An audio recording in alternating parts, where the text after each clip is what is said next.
안녕하십니까. 증시각도의 TV 시청자 여러분, 투자자 여러분 반갑습니다. 자, 오늘은 특이한 독이 책방 저자와의 대담이 되겠습니다. 자, 여기 이 책 반도체 제국의 미래의 저자이신 정인성 작가님 모셨습니다. 안녕하십니까? 네, 안녕하세요. 네, 너무 반가운데요. 정말 오랜만에 나오는 제가 가장 좋아하는 테크니션이 나오셨어요. 우리 정인성 작가님은 단순히 그냥 이론가가 아니고 현장에서 계셨던 분이시죠? 사실 이게 반도체 회사는 현장이라고는 하는데 네. 제가 완전히 공장에 붙어 있던 사람은 아니고요, 사실. 이게 반도체도 처음에 제조하고 네. 그거 결합해서 뭐 새로 만들고 네. 테스트해서 고객으로 나가는데 네. 거기서 이제 우리 내부 테스트 정도 있는 그런 사람이었다고 생각하시면 돼요. 사실 약간 중간자 입장에 있으셔서 그런지 그 독자들이 뭘 원하는지를 좀 잘 이해하고 쓴 글이 이 책이 아닌가, 반도체 제국의 미래가 아닌가 싶고요. 반도체에 대해서 개인적으로 일반인들이 투자를 하기 위해서라면 한 이 정도 책이면은 없을 것 같다라는 생각이 들 정도로 기술적인 측면에서는 사실은 뭐 애널리스트들도 이거 보고 공부해야 되지 않을까. 감사합니다. 네, 들 정도로 책 내용이 아주 좋은 책이었습니다.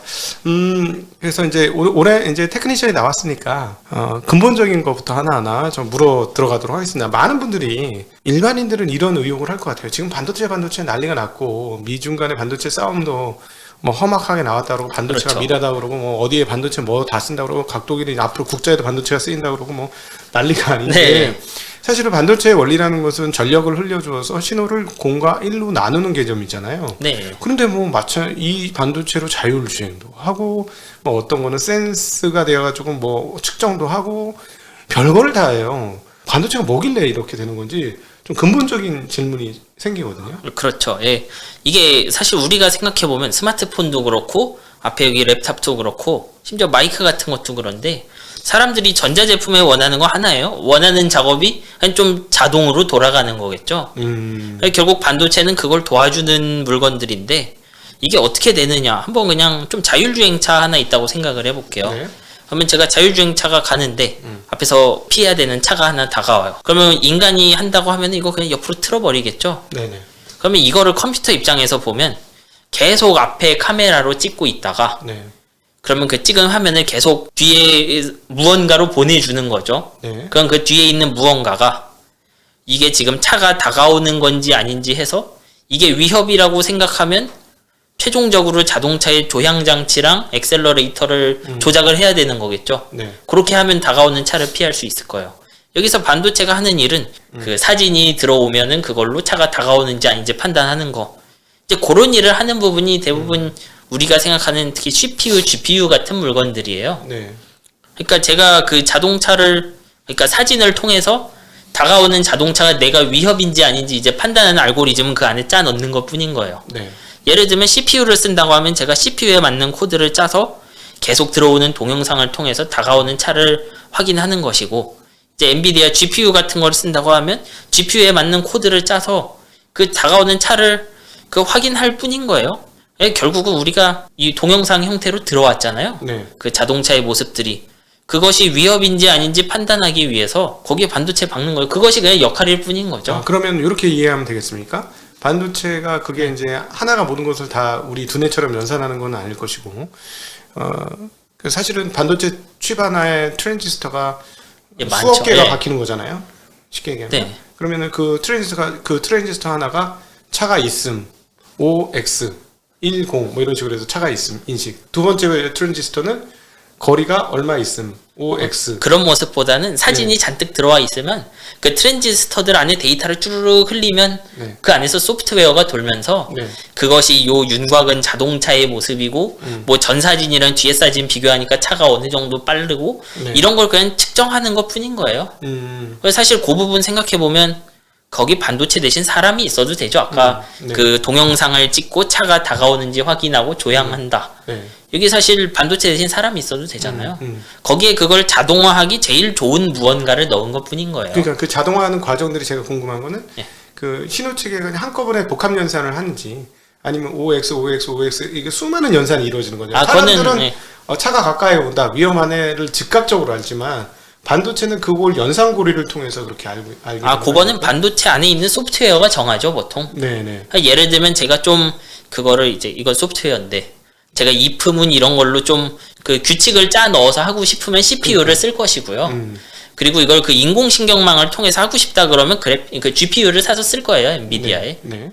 그러니까 결국 내가 좀 더 낫다고 생각하는 알고리즘이 있고요, 여기서. 네. 아까 말한 것처럼 기존 프로그래밍과 인공신경망. 그럼 그거에 맞춰서 반도체를 택하는 형태일 뿐인 거죠. 전혀 다른 방식으로 하고 싶다면 CPU, GPU 말고 다른 걸 쓸 수도 있는 거예요, 거기다가. 예를 들자면 그러면 안에 알고리즘 또는 명령어 체계를 잘못 넣어주면 앞에 있는 차가 가까이 와서 위험이 돼 있다는 걸 인지를 못할 수도 있겠네요. 당연하죠, 그건. 네. 그거 사람이 하는 일이죠. 네, 그러니까 결국 알고리즘을 넣어주는 거는 수많은 알고리즘 값을 계속 넣어줘야 된다는 것이잖아요, 칩에. 그렇죠. 뭐 혹은 알고리즘이 있는 상태로 데이터만 바뀌는 모습에 가깝겠죠. 그렇지. 알고리즘을 넣어줬으니까 그 알고리즘이 데이터를 해석하는 건데. 그렇죠. 해석하시 예를 들어서 우리 보통 이 그 명령어 책에 보면 무슨 사건이 있다. 예, 아니요. 예일 경우는 이렇게 아니오일 것 이런 경우. 네, 맞아요. 이런 흐름을 갖고 가는 거죠. 예, 결국 그런 모습이 되죠, 다. 예, 반도체가 그러니까 우리 사람들은 직관적으로 하나의 사건을 봤을 때 한꺼번에 그냥 덩어리로 병렬적으로 이거는 위험해라고 그냥 바로 인지를 하는데 반해서 얘는 명령어 값의 그 플로우들을 통해서 인지를 하는 게 반도체 이제 보통 CPU의 플로우는 그런 거에 가깝고 네. 그 GPU를 쓰는 플로우는 좀 명확하진 않아요, 그 형태가. 그 인간도 우리가 예를 들면 지금 제 앞에 마이크 같은 거 구분한다고 할 때 네. 저한테 이게 마이크냐 아니냐 물어보면 마이크 사진 100개 주고 잘 모를 경우도 있어요. 왜 마이크라고 말했는지 모르는 경우 있죠, 제가. 네네. 마이크는 맞는데 내가 마이크의 특징을 하나씩 놓고 비교한 거 아니잖아요. 보면 그렇죠. 딱 알지. 네. 그런 식으로 하는 코드들은 보통 GPU로 만들고요. 네. 내가 마이크를 구분할 때 동그랗고 뭐 검었고 이렇게 넣으면 CPU를 쓰고 그래요. 그러니까 예를 들어서 고양이 그림을 그려주고 이게 고양이인지 인지를 하는 데는 CPU는 굉장히 많은 연산을 거쳐야 되기 때문에 그 고양이 값을 찾기가 시간이 많이 걸리는 거고 그렇죠. 부하도 많이 걸리는 거고 네, 그렇죠. 예 아니요 대답을 너무 많이 해야 되니까. 그러나 GPU는 그냥 대략 이렇게 봐서 통계상 이거는 고양이 하니까 조금 더 빠른 속도로 나오는 거고. 그렇죠. 그런 식으로 이해를 하면 되는 겁니다. 예, 뭐 정확하게는 그 코드를 만드는 법이 좀 다른데 네. 뭐 여기서 설명을 다 할 수 있는지는 모르겠네요, 제가. 네. 네. CPU 코드는 아까 그 제가 조건들을 쭉 적으면요. 네. 그 조건을 쭉 맞춰야만 고양이를 찾을 수 있어요. 네. 그래서 제가 고양이 조건을 한 4-5개 했는데 제가 몰랐던 새로운 고양이 나오면 틀릴 수 있어요. 그렇지. 근데 그 인공신경망 쪽은 그냥 데이터를 넣어서 학습을 시키면 자동으로 적응하는 방식이에요. 그거. 네. 반도체가 참 어렵다라고 생각하는 것은 이게 프로세스 이 연산 과정이 도대체 어떻게 되길래 반도체가 중요한가에 대한 고민이 있으셨을 텐데 아주 짧고 명확하게 이 부분에 대해서 잘 설명을 해주신 것 같습니다. 네. 그리고 여기서 말을 안 했지만 메모리는 이제 네. 뭐 CPU, GPU 다 필요로 하겠죠, 당연히. 네. 아까 말한 것처럼 동영상 들어와서 처리를 하려면 네. 어디 저장해 놔야 되겠죠. 그 동영상을 읽어줘야 되니까. 읽어주고 네. 내가 동영상에서 어떤 특징을 뽑아 놓은 것도 잠시 저장해야 될 거고 네. 뭐 그런 데 쓰는 겁니다, 메모리는.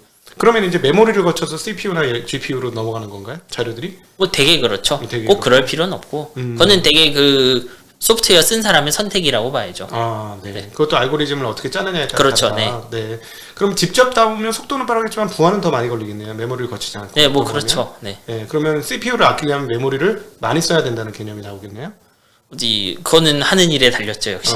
네. 그러면 D램하고 낸드하고의 차이점도 한번 얘기 나온 김에. 이제 이 D램 같은 거는 되게 접근 속도가 빨라요, 사실은. 네.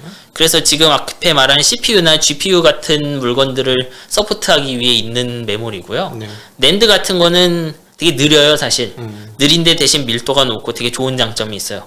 전원이 꺼져도 데이터가 유지되죠. 네. 그래서 낸드와 같은 물건들은 CPU 같이 빠른 물건 옆에 붙일 수는 없고 대신 그 기존의 하드디스크 같은 거 있는 곳 네. 우리 소프트웨어 그 프로그램 깔아놓는 저장소 있죠. 네. 그런 데 사용되죠. 네, 그냥 저장 장치로. 네, 그러니까 연산에 도와주는 거는 낸드가 아니고 D램이다. 그렇죠. 네, 그러면 이렇게 되니까 우리 이제 독자분들께서는 왜 D램 값이 더 중요하고 마진이 높으며 낸드보다는 기술력이 더 필요한지를 쉽게 이해하실 네, 것 뭐 같아요. 그렇죠. 그러니까 연산기에 가까울수록 성능 요구치가 높아요. 네. 반도체 그 공정 네네. 각각 사실 이 책에 보면 이 공정 얘기가 잘 나와 있어서 그 얘기를 해드릴 수도 있는데 별로 재미가 없습니다. 그건 어렵기만 솔직히 하고. 저도 재미가 없죠. 네, 설명해 주시기도 힘들고 네. 이해도 좀 힘들고 그래서 그거 얘기를 아주 간단하게 하면 빌딩 쌓는 거랑 좀 비슷하죠. 예, 뭐 그렇죠. 뭐 쉽게 말하면 근데 이제 빌딩 쌓는 것과 차이가 있다고 하면 제가 이제 건물 하나 짓는 게 아니고 한 면적 안에다가 네. 건물을 한 번에 한 1000개씩 짓는 그런 과정이라고 생각하면 돼요. 부지를 지정하고 다이 하나가 건물 하나. 그렇죠, 예. 네네네. 그러니까 다이 하나에 몇 층 높이를 짓는 거잖아요. 예, 그렇죠. 그렇죠. 그러니까 쉽게 얘기하면 웨이퍼에 네모 예. 반듯하게 쓰는 게 그 네모 반듯한 예, 그렇죠, 게 예. 다이 하나인데 그거에 건물 하나씩 올라간다는 거. 예. 그 고층 건물이. 그리고 웨이퍼 전체의 걔네를 한 번에 만드는 만드니까 거예요. 네. 지금 수천 개 웨이퍼 위에는 수천 개의 건물이 올라간다라고 표현하실 거고요. 네. 그래서 보통 만드는 방식은 이제 웨이퍼에다가 그 건물 하나 있잖아요. 그 예를 들어 1층 설계도를 그 노광이란 방식으로 다 그려놓는 거예요. 그렇게 해서 한 예를 들어 웨이퍼 한 장 1000개라고 하면은 네. 1000개 건물의 설계도 쭉 해놓고 그 다음에 내가 이 모양에서 좀 깎아서 만들어야 된다 그러면 에칭하는 거고 겉에 뭘 좀 칠해야 된다 그러면 데포지션 하는 거고 그런 거예요 그냥. 네. 그러니까 원하는 층을 그 각 층당 원하는 모양을 만들라고 노광을 통해서 그 마스크 씌워놓고 네. 그다음 통째로 담그거나 뭐 용액에 담그거나 굽거나 그런 거예요. 그러면은 층마다 그 포토 마스크나 이런 게 다 다르게 쓰여지는 겁니까? 아니, 당연히 그렇죠. 그러니까 뭐, 그림이 달라지는 거니까. 예, 뭐 1층은 뭐 예를 들면 주차장이고 2층은 뭐 기계실이고 그러면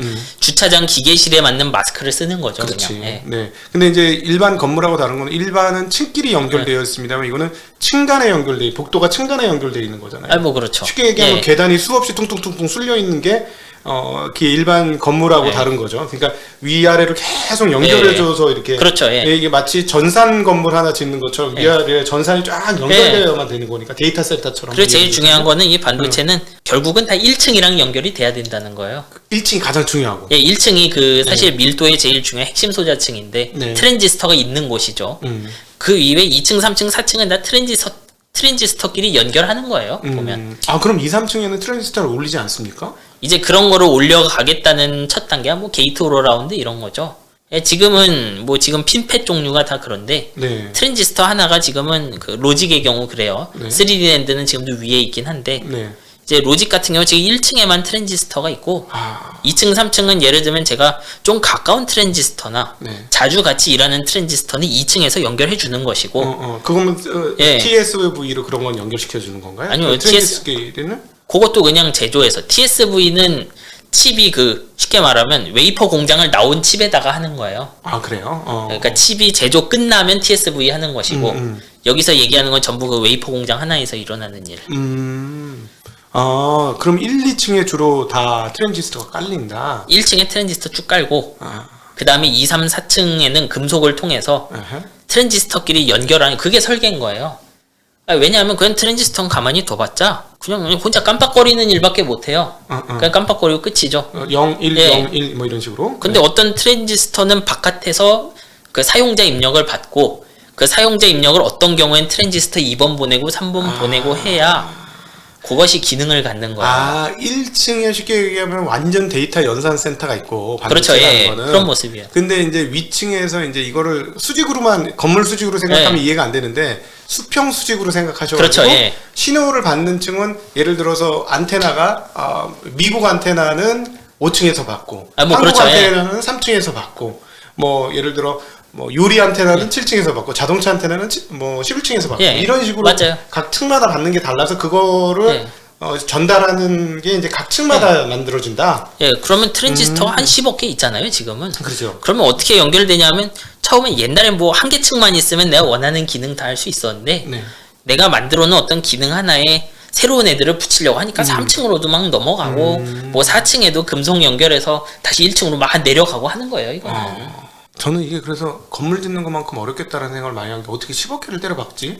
넣는 것만큼이나 네. 그 설계하는 것도 되게 아트예요. 어. 이거 그래서 아까도 말한 건데 파운드리 선택이 중요한 거고요. 네. 요 연결을 할 수 있고 없고 하는 규칙이 있어요, 파운드리마다. 네네. 네. 예를 들면 삼성 파운드리에서 이렇게 연결이 되는데 TSMC는 이렇게 연결하면 안 되고 뭐 니은자로 해야 돼 뭐 요런 자잘한 규칙이 많거든요. 네. 이제 중간에 바뀌면 많이 신나겠죠, 이제 뭐. 당연히 안 바뀔 순 없는데 너무 자주 바뀌면 이제 설계회사가 별로 좋아하지 않겠죠, 이런 거. 그러면 네. 정말 무식한 질문인데 첫 웨이퍼가 들어왔을 때의 두께하고 다 만든 반도체가 다 전공정이 끝난 웨이퍼하고는 아주 미세하지만 두께 차이가 있겠네요. 당연히 있죠. 물론 요즘은 그렇게 완료된 웨이퍼는 또 뒷판을 갈아버리는 경우가 많아갖고 결과적으로 완제품 칩은 더 얇은 경우가 많아요. 네. 일단 안정적인 토대 위에서 만들어 놓고 다 만들어졌으면 뒷판 깎아갖고 네, 그렇죠. 예. 뭐 투명하게 보일 정도로 깎아버려요. 휘겠네, 잘못하면. 팔랑팔랑하죠. 코팅 안 하면. 그렇군요. 네. 진짜 거기까지 깎는다? 네. 그렇군요. 그러면은 이제 아까 말씀하신 대로 향후에 이게 더 고도화되려면 층을 올려야 되는데 그렇게 되려면 비용이 너무 많이 들어서 이제는 그렇게 못하고 예를 들어 시스템 온칩이라든가 아니면 빅 리들 구조라고 이렇게 넘어간 이유가 미세화 제작에 이제 한계에 봉착한 거 아니겠습니까? 그러니까 힘드니까. 돈은 이빨에 들고? 뭐 이빨이 들죠. 예. 그 표현 좋아해요. 저는 그런 표현 좋아하고요. 네. 예. 굉장히 전문적인 표현이죠. 근데 이제 뭐 미세 공정을 넘어가면 지금도 트랜지스터가 싸지고 좋아지긴 해요. 근데 이제 그냥 이런 기술 나오는 이유는 옛날만큼은 아니니까 좀 이런 느낌이에요. 네. 옛날만큼은 아니고 그리고 단일 칩으로 만들어도 트랜지스터 개수 많은 거를 설계하는 것 자체가 많이 어렵거든요. 네. 그러니까 좀 나눠서 해보자는 그런 접근이 나오는 거죠. 그래서 그 소위 말하는 그 진보된 패키징 기술이랑 네. 인터커넥 기술들이 네. 같이 등장한 거죠. 네. 그러니까 사실은 이제 가성비가 안 나오는 거예요. 여기서 더 미세 공정으로 잘 그렇죠. 나오는 예. 거야. 그러니까 끝없이 가격을 올릴 수도 없는 거니까 칩가격을. 예. 사실 실제로 지금 GPU는 품귀라서 그렇긴 한데 전 깜짝 놀랐어요. 그래픽 카드 하나에 350만 원짜리가 있다던데. 예, 그러니까 저도 한 200짜리 쓰는데 그래서 올랐어요. 갖고 있는데. 갖고 있는데 쓰고 있는데 올라요? 예, 아니 저는 2020년에 샀으니까 나오자마자. 네. 조금은 호기심이죠. 삼성 팔라노라고 써봐야지 하고 쓴 거죠 이제. 네. 그렇군요. 지금 왜 이렇게 GPU 품귀가 나는 겁니까? 물론 이제 코인 시장이 갑자기 급격하게 성장을 해서 그런 부분이 있을 거고 게임 때문만이라고 하기는 좀 어렵고 게임이 고도화돼서 그렇게는 어려울 것 같고. 그건 아니라고 봐야죠. 왜냐하면 정작 게이머들은 못 구해서 난리니까 그쪽이 손이 아닐 거예요. 무엇보다 게이밍 쪽은 이제 우리가 DIY라고 하는데 영어에선 그 직접 조립하는 사람은 시장에서 크게 비중을 차지하지 않고요. 엔비디아랑 저도 이제 가격을 보고 하는데 그 노트북 이런 거 가격 보면 게이밍 노트북 가격은 또 그렇게 높지 않아요. 네. 들어있는 GPU에 비해서. 이거 아마 이건 뭐 그쪽에 있는 사람이 알겠지만 GPU를 공급하는 계약 자체는 엔비디아가 그냥 좋은 조건으로 해주는 것 같아요. 네. 노트북 업체들하고. 예. 그냥 리테일에서 그냥 가격이 리테일 수준에서 긁어가는 애들 때문에 가격이 오르는 것 같아요, 그냥. 그러면 결국은 코인 시장. 뭐 그쪽이 마지막 드라이버인 것 같아요, 저는. 사실은 앞으로 GPU가 이제 자율자동차가 올해부터는 저는 굉장히 중요한 화두가 될 거라고 생각을 하는데. 네. 사실 엔비디아는 배수가 워낙 높아요. 그렇죠. 근데 가격 변동폭도 요즘 장난 아니에요. 위로 올라갈 때 빵빵 튀고 밑으로 떨어질 때는 무섭게 떨어지는데 지금. 뭐 그렇죠. 미래 전망도 무지하게 밝은데 지금 가격도 무지하게 비싸서 참 애매한데 그냥 개인적인 의견, 틀려도 상관없고 저는 그냥 편하게 기술자로서 이게 다른 회사들은 못 쫓아오는 겁니까 지금? 지금 분명히 인텔도 하겠다고 하고 뭐 AMD도 하고 있고 하는데 그렇게 격차가 큰가? 저는 항상 뭐 제가 이 책을 쓸 때 되게 많은 분야를 설명했지만 전부 핵심은 그 벗어날 수 없는 생태계 환경이에요. 원래 엔비디아가 최초의 머신러닝 진출한 계기는 2000년 후반이에요. 네. 그러니까 원래 엔비디아는 되게 좀 욕심이 많아요. 우리는 원래 그 ATI 이런 회사들 있을 때 그래픽 표시기 이런 거 하고 있을 때도 우리는 그래픽 표시기가 아니야 빡빡 우기면서 이제 자신들이 할 수 있는 일을 계속 찾아다녔거든요. 네. 그래서 누가 쓸진 모르지만 일단 그 쿠다라는 물건을 만든 거예요. 그러니까 제가 컴퓨터에다가 엔비디아 그래픽 카드 꽂으면 좀 종합 연산을 할 수 있는 이제 그런 프레임워크라고 하는데 그런 프레임워크를 만들어 놨어요. 그래 놨더니 그 캐나다의 인공지능 하는 사람들이 최초로 가져다 쓴 거예요 그때. 거기서 대박이 터진 거죠 이제. 이제 그런 식으로 터져 나오니까 그러면 그 최초의 논문이 대박이 터지면 나머지 그쪽에 있는 수많은 공돌이들이 따라 붙을 거잖아. 그렇지. 그럼 뭘 쓰겠어요? 그럼 당연히 엔비디아 거 쿠다라는 게 있다고 막 배워서 쓰는 거죠. 그렇게 했더니 뭔가 최초로 커머셜하게 쓸 수 있는 게 나온다고 생각. 그게 이제 진입 장벽이 되는 거고 또. 네, 그 자체가 진입 장벽인 거예요. 네. 그런 게 오픈 소스 형태로 돌아다니기 때문에 그러면 2022년 이 순간에 제가 나도 머신러닝 해볼까 그러면 제일 먼저 이제 가이드 읽어보면 엔비디아 GPU를 사라고 이렇게 쓰여 있을 거거든요. 그래서 이번에 CES에서요 또 엔비디아가 그 동영상하고 이거 처리하는 걸 자기네 그 플랫폼에 들어와서 하면 우리 GPU 가지고 네, 그렇죠. 공짜로 쓸 수 있게 해줘야 되겠다는 게 그 2탄이구나. 네, 계속 그렇게 해서 락인을 시키는 거예요. 여기는. 네. 그러니까 AMD 이런 곳은 절대적인 성능이 부족하고 그런 문제는 아니에요. 이렇게 생태계 한번 생기면요. 예를 들면 제가 이제 너무 윗사람이 나는 무조건 AMD GPU를 써서 할 거야 라고 우기면은 일단 제 입장에서 엔비디아로 쓰인 코드를 가져와요. 네. 그리고 일단 그 AMD ROCM으로 돌려보죠. 네. 텐서플로어의 ROCM 컴파일해서 돌릴 거예요. 뭐 용어는 중요하진 않아요. 네. 당연히 안 됩니다. 네. 안 되는 이유는 사실 다양할 수 있어요.